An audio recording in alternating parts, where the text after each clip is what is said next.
భగవద్ బంధువులారా, మనం రోజు భాతృహరి నీతి శతకము నుండి రోజు పద్యం చొప్పున మనం తెలుసుకుంటున్నాము. ఈరోజు మరొక పద్యం గురించి తెలుసుకుందాము.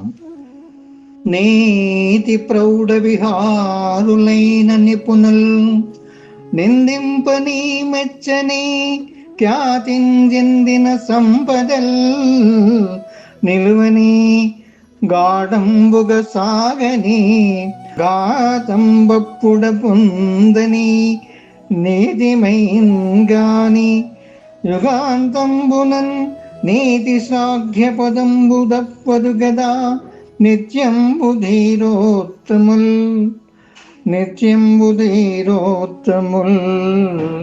భావము: నిందించిన, ప్రశంసించిన, సంపదలు వచ్చిన, తొలగిపోయిన, మరణం ఎప్పుడే వచ్చినా, కల్పాంతమందు వచ్చిన ధీరులైన వారు న్యాయ మార్గాన్ని దాటి ఒక అడుగైనా ముందుకు పెట్టరు.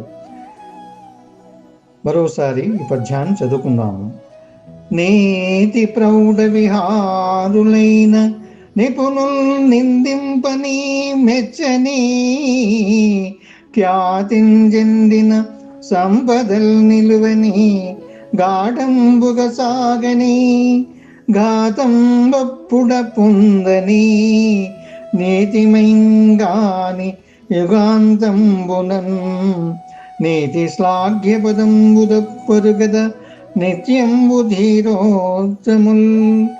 నీతిమంతుడైన మహానీయులు వాళ్ళ యొక్క నిజాయితీని ఏ విషయంలోనూ, ఏ సందర్భంలోనూ తప్పరు.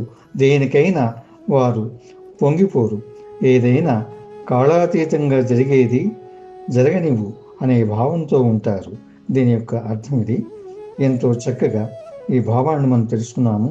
తిరిగి మరొక పద్యం ద్వారా కలుసుకుందాము. స్వస్తి.